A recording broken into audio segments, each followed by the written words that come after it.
Well, hello and welcome to How to Recover from Trauma podcast with me and Claire, episode 5, although I should do that because I've just had my nails done. They look Episode great. number 5, where we're going to have a little introduction still into what we're going to be doing on this podcast longer term. Yeah, So, and we're in our new studio. we are. Hope you like the blue wall. We do. We love the blue wall. I very much love the colour blue. It's also in my office just next door. So this is a particularly odd one, isn't it? Because It is for anyone who's watched the news over the weekend. yeah, because we're actually recording this like a day early because I got a letter saying I'm writing in the strictest confidence to inform you that basically the MBE in the birthday honours list 2025 for founder and chair, Trauma Recovery Centre for services to child and adolescent mental health and trauma recovery. Well, that was unexpected, people. That was unexpected. Yeah. I was there in the room when you opened it, which is why I know, which makes it really convenient for filming this podcast. It does. That is true. And it was unexpected. You were Yeah. very surprised. Because we're actually filming this on the Friday and it'll be released on the Tuesday. And at midnight tonight, it's unveiled. Yeah. And I was very shocked. Yeah. Also shocked because the envelope was actually opened. Yes, it was. And then resealed with a little bit of sellotape. Yeah. Bit dodgy. Yeah. And later on in the week, I had a phone call when I was training. And I thought it was somebody that was ringing up about my blood tests. That was so funny. I also was in the room for that. And you just said, "Is this the blood man?" And he was like, "No, I'm calling from the cabinet office." And you were like, "Oh." He wants to check all the details, which was very funny. But he actually wanted to know what was on the envelope. And I said, well, the reason it might have been opened before was because it does say, in His Majesty's service, private and confidential, in the strictest confidence, with lots of other words like that, which is quite funny. So never open those envelopes because that could be in it. But do you know what? I mean, yesterday we had some press round and Yeah. they filmed, and that's not a comfortable space for me. But I just went, well, they said, how do you feel about it? And I said, well, I just feel like I'm representing all the hundreds and thousands of families and people that have been traumatized where they haven't thought recovery is possible. They haven't. They felt like they have to struggle through life forever, and they haven't understood the systems, and they haven't understood what's going on, and there's lots of shame and blame and judgment and terror and powerlessness and overwhelm. And I feel like if I take the award, which feels very uncomfortable for me. This is not your happy space. No, and you know that. I do know that. I really don't like do know things that. like this. I don't like it at all. Yeah. It's not a thing. But I've kind of gone, do you know what, if I do this, maybe it will help me speak up more for those families and more around trauma recovery. That's what it says. It's for trauma recovery work. And if I can see any change in any system, I think I was speaking to a head teacher just yesterday. Oh, I can't remember where I was, but I was with a head teacher yesterday, and we were talking about the change of their culture of the school and how it's completely changed. Now it's trauma recovery focused because there's hope. Yeah.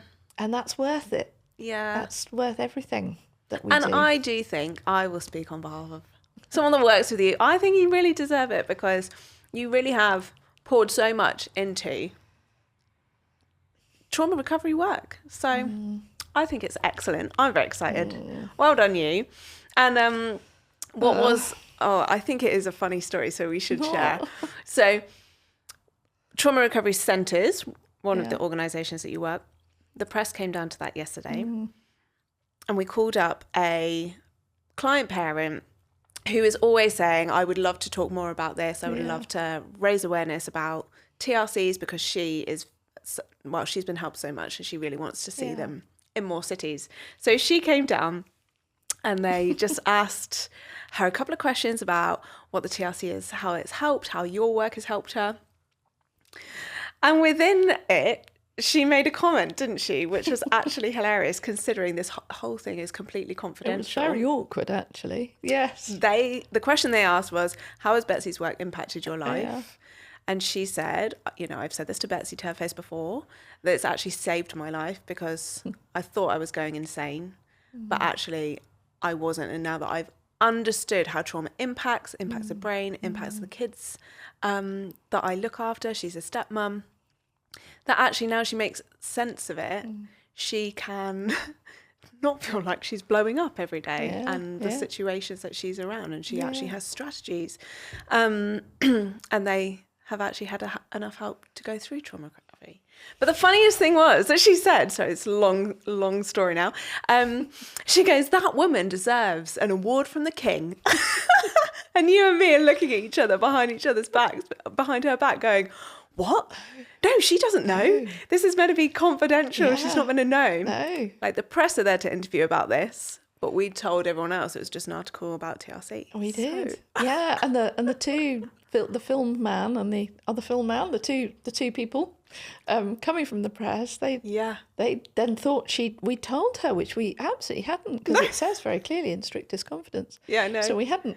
It was so funny. Yeah, it was a bit of a moment. I think it's just one of those phrases, though, and she is obviously very grateful. Yeah. And it's really changed her family's life. So isn't that amazing to hear? Actually, I had a lovely sit-down chat with her, actually, about what we could do, because she had so much energy around how much it had helped her and how much, like, how frustrated, actually, she was that she wasn't able to know that information earlier. Yes. And it had taken so long to find it. So I had a little chat about what else could we do, because in the back of my head I'm always trying to work out other, as you know, projects and ideas. Not that there's not enough to do. I'm just frustrated that we still aren't seeing change fast enough, actually. Yeah.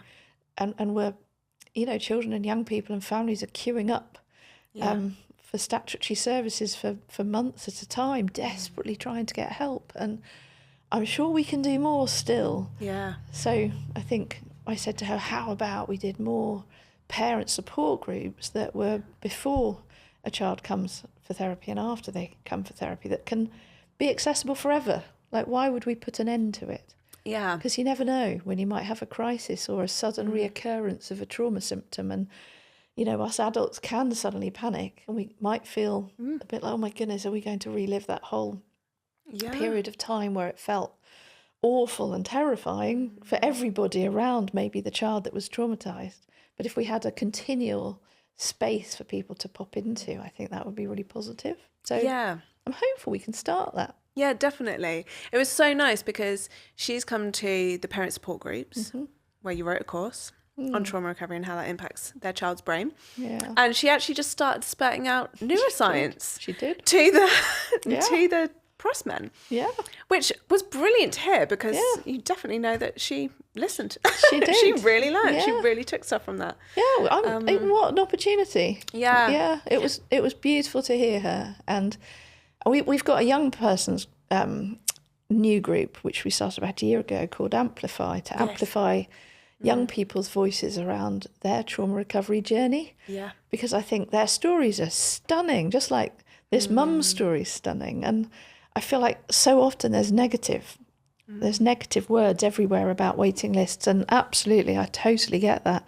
But we need to amplify some of these positive stories of recovery and how whole family change can happen, and that impacts school life, which impacts general well-being, which impacts the ability to learn, that impacts academic achievement, actually, which impacts long-term, their whole life, and how exciting that is when it happens. And I don't know, some people listening might just be irritated by that, because maybe you've been trying to get it for ages, but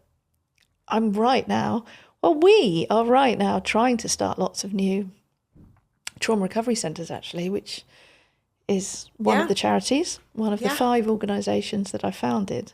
It's a great one. Yeah. And you actually first came on staff. What were you? I was your PA. Were you? Yeah. Were you? 12 and a bit years ago, I think. Wow. Yeah. But lots of work that we want to do around actually lobbying and getting this message out, because it's brilliant having the centres. Yeah. And obviously in your other organisations, you're training lots of frontline professionals.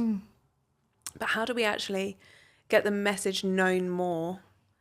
Because our current health system is very much about managing trauma rather than pushing through to the other side of recovery. Yeah. Yeah, it's about managing trauma or managing trauma symptoms. Yes. Isn't it? It's about managing the symptoms of distress, actually. Yeah. And I think I was talking to somebody else this week. I think one of the team, one of the staff, and they were feeding back about various different situations. And I thought, we're still not doing enough. I've always said that. I've said that for 25 years of running charities. But there's still this sense of, you have to have a lot of skill to help with trauma recovery. And I guess that was what this book's trying to help see, really, that yes, I do believe we need the creative psychotherapists that are trained in trauma recovery. Absolutely we do. But everyone gets to do something. Everyone can make a difference and everyone can make a change. Yeah. Every relationship counts. Every interaction counts. Every facial expression counts. Yeah. And I think if we zoom into that briefly, we didn't know where we were going, but I think that's a real thing. Like, there's all the complicated internal symptoms and systems that humans use to adapt to distress and trauma. But actually on a very simple level, I feel like traumatized humans of every age, and also just every human of every age, we flourish and we do well when facial responses and body language and interactions on the smallest level actually either release oxytocin because they are so positive, or we just feel like we're part of society and we're okay. And I think I wrote something recently. I think I wrote a post on social media, and on one of them I was doing I dream. I like doing those, partly because I go back to them and check on what I dreamt of a few months ago. I quite find that interesting. And one of them definitely said something about if every interaction was empathetic and kind and compassionate, how that would change the world. So we're thinking on the podcast about how to recover from trauma. I would say a big, big, big part of that, like if you can't get access, like this lady has, this lovely mum has got access and she said it saved her life, and that's a great story, and we want more trauma recovery centres, absolutely, and other beautiful charities that are doing such incredible jobs. There's plenty out there doing phenomenal jobs, and there's plenty of people working in the statutory sector who are doing incredible work, phenomenal work. So there's so many people working hard, but what's something we can all do that actually does change lives? It's just be kind. How do we recover from trauma? Be around kind people really helps. Yeah. It's the tiny interactions sometimes, isn't it? Yeah. The tiny weeny ones. Yeah. Where people are they're nice to you, they're kind. Yeah. I think, because you work with me every day, but I sometimes find groups online really quite traumatizing, which, I don't know, you might think, how pathetic, get over yourself. But I'm a therapist and I care about humans very deeply and profoundly. And I do find when people stare at me blankly, or worse, if they turn their screen off, which, as you know, I don't really let happen. No, not in training, no. And this is a trauma recovery course, so we need to see faces. Yeah. But I'm actually, just the blank faces. Yeah. On my inside, I'm going, but what are you thinking? Yeah. Where are we going with this? Are you okay? Are you learning something? Did you already know this? Because if you already knew this, I've got so much more to teach. But did you know this? Did you not know this? Is this a light bulb moment, or are you bored? Yeah. And that lack of understanding of where people are at actually disconnects me and causes me actually to move into my sympathetic nervous system slightly, which obviously stops my ability to really be creative and hold space in the way that I would if I felt relaxed. And I'm not blaming and shaming people. And if you've been on any of my courses, please don't be paranoid. That's not what this is about. It's more about every single interaction. Yeah. And also, I don't like fake. I mean, can you imagine if everyone now comes on the course and is like this the whole time? We're trying to be engaged, Betsy. It's like, no, I don't like fake. Just just recognizing that how we look at each other and how we respond to each other, and if you are constantly, crossed arms, looking a bit grumpy, actually, we're relaxed crossed. I mean, what do you do with your arms? They are quite awkward. It makes a really big difference. Yeah. And part of it that you've talked about, which is really helpful, is actually having that self-awareness, isn't it? Yeah. Of what is my face doing right now? And on Zoom or on Teams or all these things that came in through COVID. Yeah. It is that weird disconnect, isn't it? Because you're not in the room with each other. And I'm sure actually when you are in the room. Absolutely. You lean in a different way. But But then equally, like, I was having those moments of self-reflection of, even am I being kind and am I being empathetic right now? Because I think when we're stressed, those sometimes can be the first things to leave. Yeah. But like being, like, self-awareness being such a tool for us of, am I being that consistent person? And if not, why not? And how can I do that? Yeah. And there's self-awareness, but there's also that ability that I value very much, and all the organisations have a strong cultural expectation that, because I've got value systems on all the walls in the buildings around all of these things like transparency and kindness and empathy and compassion and trusting each other and that kind of thing, but there's something really profound about people being able to say to you, do you know what, are you okay? Yeah. In a very kind way, are you okay? Yeah. To which you might go, well, no, not, yeah, kind, maybe. To which the other person going, it's just, your face shows that you're a little bit distressed. Yeah. And I think when we can say that with each other, it helps grow our self-awareness, because I might be distressed and might not think anyone's picking it up.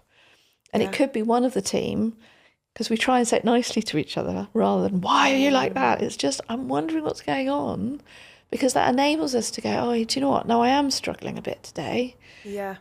I didn't know it was showing on my face. I'm sorry. And that reconnects where there was a disconnect. Yeah. And those cultural tiny interactions, I think, actually the foundation for having emotional safety in a workplace. Yeah. Which then enables us to work well with traumatized people, because we're doing it naturally. It's a natural interaction with each other. Yeah.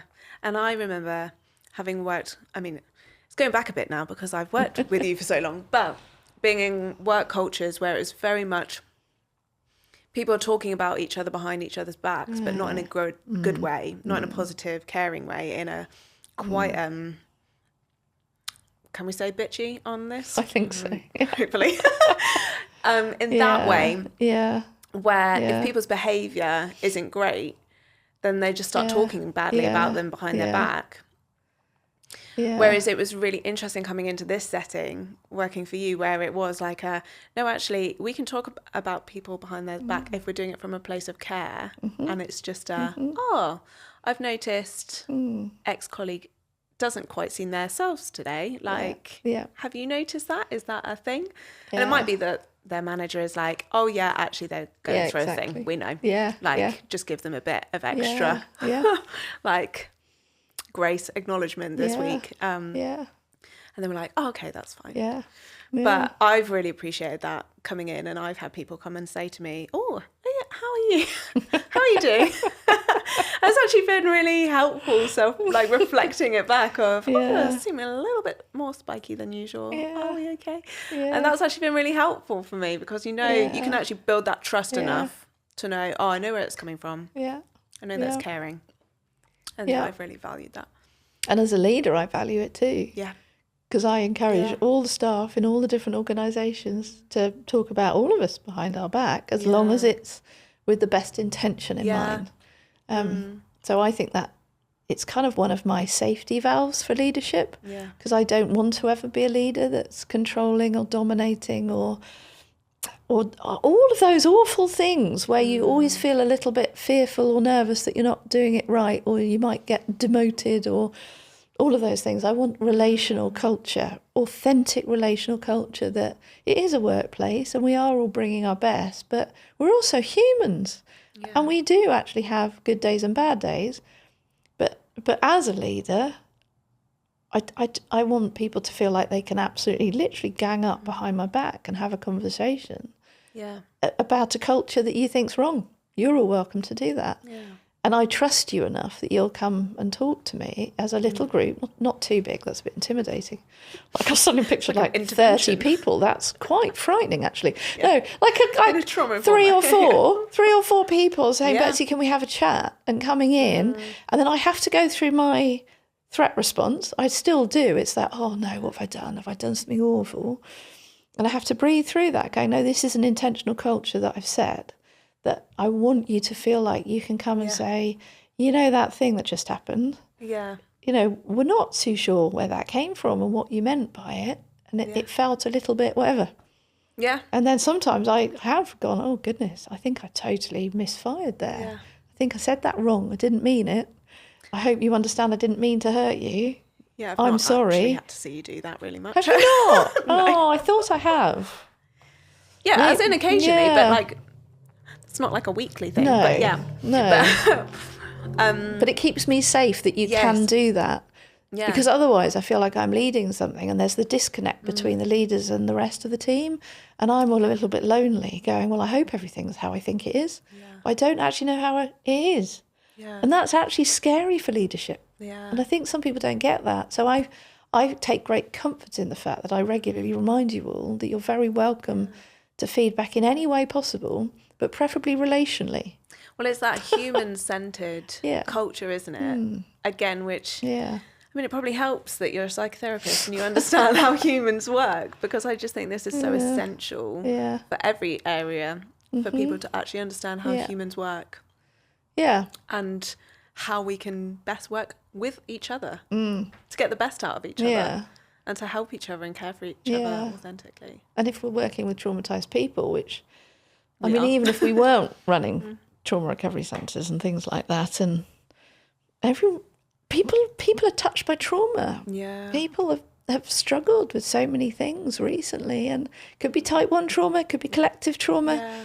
But there's so many trauma stories that I think culture in a workplace, which we did not think we were going to be talking about at all. Can't now remember what we did think. We had one idea. Can't remember what that was. We had a couple of ideas, but yeah, but it's a good one, because I think I cared deeply and passionately about that. Yeah. And I guess, now I've forgotten what I was saying. Apart from, I think culture of an organisation, when you're working with traumatised people, which most of us are, keeps us feeling emotionally healthy enough and safe enough, and emotional safety, of course. I think lots of people know that emotional safety and stability is kind of the entry point. It's the first stage, which is not linear and it's not organised, but I call it the wobbly journey. The wiggly? The wiggly, not the wobbly. Maybe it's wobbly and wibbly. The wiggly wobbly journey. Yeah, that one. It does feel wiggly, wobbly and all of that. But journey of trauma recovery, it's not a linear tick. We've ticked it off.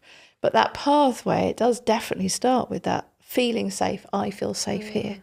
And if we can create workspaces, because people spend a lot of time at work, then I think that's really important. But I guess, really, I do dream of changing systems still, so that we can have whole corporate, large, massive systems that somehow have that. Now, that feels like a giant beast compared to the little charities and the small workplaces that I've kind of founded. Very different beast, and I acknowledge and accept that. I do get it a bit. But I still think it's possible, and I have seen it modelled. I've worked with some phenomenal leaders, actually, of large charities that and large statutory, like virtual school heads and things, that I hugely respect and admire what they've done. And head teachers and high level, I forget the rank of police officers and people that really are. They care deeply about their job. They're not just doing it for money. They care deeply. So I'd love to be able to see more of these larger systems, larger organisations become really trauma-informed, but in every interaction. Yeah. Not just a tick. I know what trauma is. Yeah. I roughly know the impact of trauma. I roughly know something about being kind. And that's enough. It's like, no, that's not enough. We need more. We need actual authenticity, which only comes from emotional safety. And emotional safety, really, I'm afraid.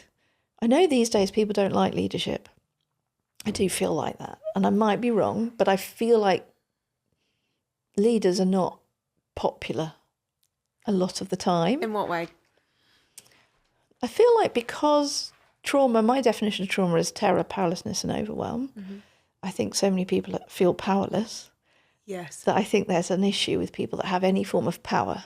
Yeah, right. And I think as a leader, you do have a degree of power, actually. I say that gently because I often struggle with being in denial of that because I don't want to think I do. Because it's actually quite a frightening thing to know you've got power. So I do live a lot in denial. La, la, la, la, la, la.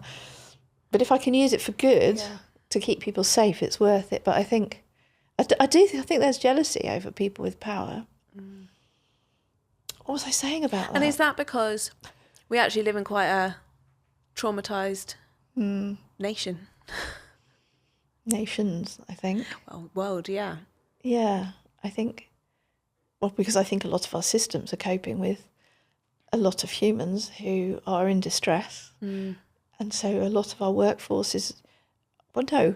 Do you know anybody right now that's working in social care, in the justice system, in education? Police, Do you know anyone that isn't stressed due to the volume of work?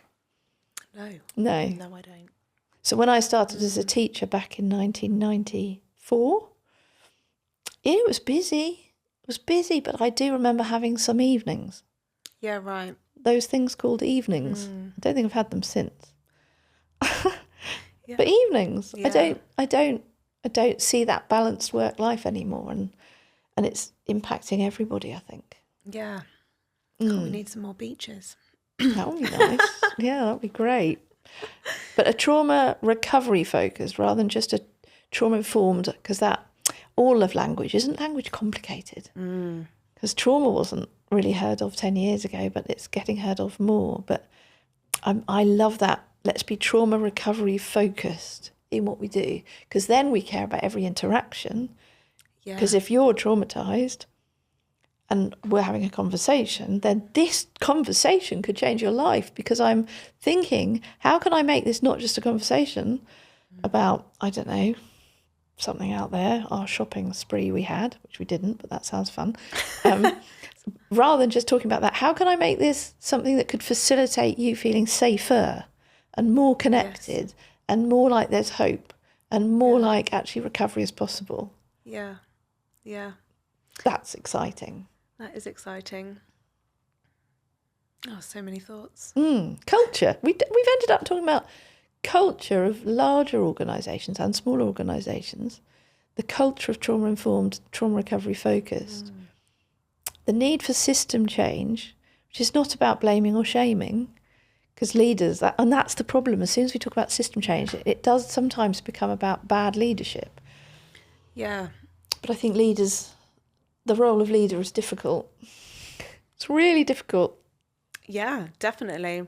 And it kind of makes my mind go a bit onto like supervisors and like the role of like actually having space to debrief what you're doing.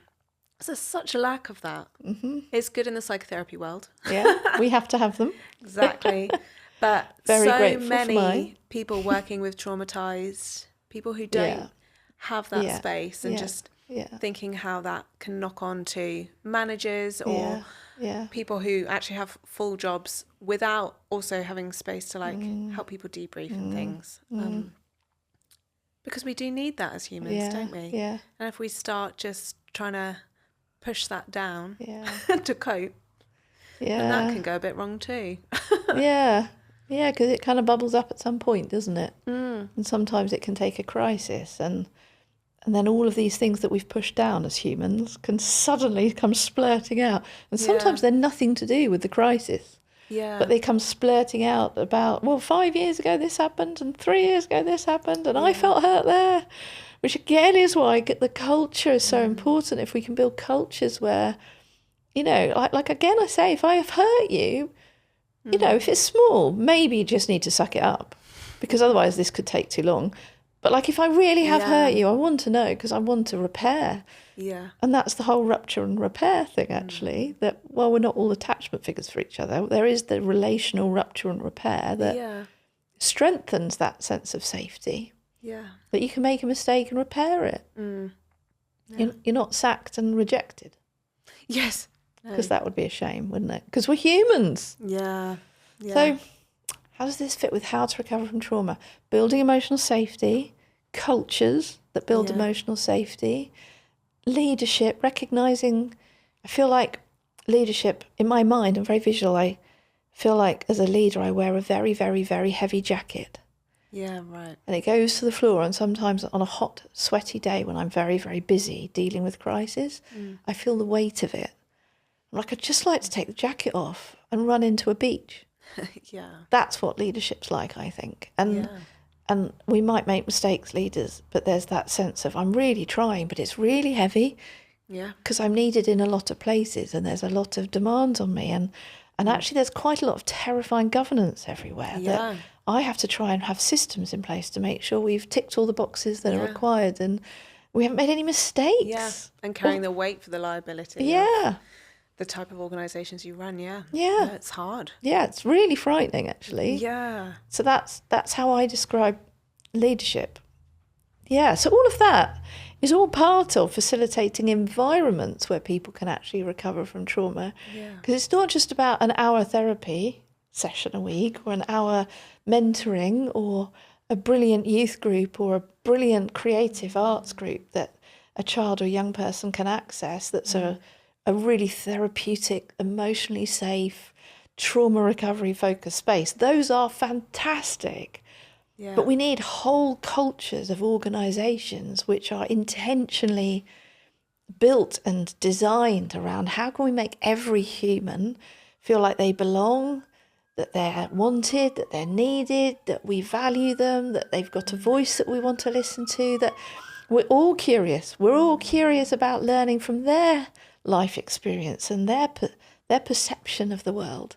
Yeah. That is actually building an emotionally safe environment where people can flourish. And if they're traumatized, that will help towards them recovering from trauma. Yeah. Whether that's a school, whether that is a youth group, whether that's a workplace, all of those trauma informed, but I would argue now probably trauma recovery focused cultures. Yeah. I think are really profound. Yeah. Really are. Yeah. No, and thank you for carrying that heavy jacket. And to all those leaders who do, and kind of loops back around to what we talked about at the beginning of this MBE, because I just think that is recognition that leaders should have to celebrate. Look at what you guys are doing, and like head teachers who work so hard and hold so much in their minds, and goodness, social care managers and everybody. But the everybody police, deserves an award. How do we give everybody an award? Doesn't feel fair or right in any way at all. It hurts when you talk about it because I'm like, no. You are the person who doesn't do well with handing out any individual's award, because then you're like, but now everybody needs one. I do. You are like that. She is actually like that. I do. Oh, I just can't bear it. No, when I was a teacher, I made sure I had a list of, I'm sure every teacher does, but every child got something. And I knew, I worked it out, who would need it earlier. And it's quite an art to make sure that every child is valued in some way. Yeah. No. But I personally would like to know, it's just awful. I just think every leader needs an award, and everybody that's unrecognised. Another thing I wrote on my Instagram this week, sorry, I think we're meant to end, but another thing is teaching assistants, learning support assistants, all those people within the education system that are on virtually minimum wage. Yeah. But they're doing the one-on-one thing that we talked about earlier around their face and their body language and that emotional connection and emotional support. They are changing the lives of children, but so often deeply unrecognised, feeling like they're not on the top of the ladder or the middle of the ladder, and they're not leaders. No, they're so valued, which is why it's frustrating. If I talk about leadership, I'm like, well, I'm not saying they need the awards, because some of our learning assistants need the awards, our teachers need it, our police need it, and what about all the police that have been in all the dreadful critical incidents? Yeah. Oh, I'm now going to list off everybody, aren't I? But I guess this links back into your trauma recovery focused culture, where actually if we have teams of people who actually celebrate each other Yes. Have each other's backs Yes. in the harder times, Yes. genuinely care for each other, Yes. and make sure that they celebrate at different levels for different Yeah. things. Yeah. Which is something that you're really passionate about and do a lot of training in. So I really do want every human to feel valued, and I think Yeah. that for me is it. Actually, every human, there's nobody that's ever a mistake. Every human has value, and every human has something to say that's profound and insightful. Yeah. And I love that. Yeah. So, it's very beautiful. I think we've had, well, I don't know what the time is, but I think that was it. I think we are. But this is summing up the introduction season of the podcast. It is. And then what's next? What can people expect? I'm going to have guests coming to talk about different aspects, probably, of the systems. Yeah, right. Different insights, different roles, different positions, different people that sometimes with you, sometimes not. Maybe. Yeah. Who knows? Some on Zoom, some not in this beautiful blue room. Yeah. But different people who have been working in this field for a while. Yeah. It's exciting. Yeah, so I hope you've enjoyed it. This was episode 5, but I've got new nails, so 5. I took my daughter-in-law and almost daughter-in-law for nails for the first time ever. So it was a very exciting treat last night. But thank you for joining us. Hope that was helpful. Send in any questions, and we'll look forward to seeing you on the next, what's it called? Season, I think. Season. That reminds me of Friends or something. Bye. Bye.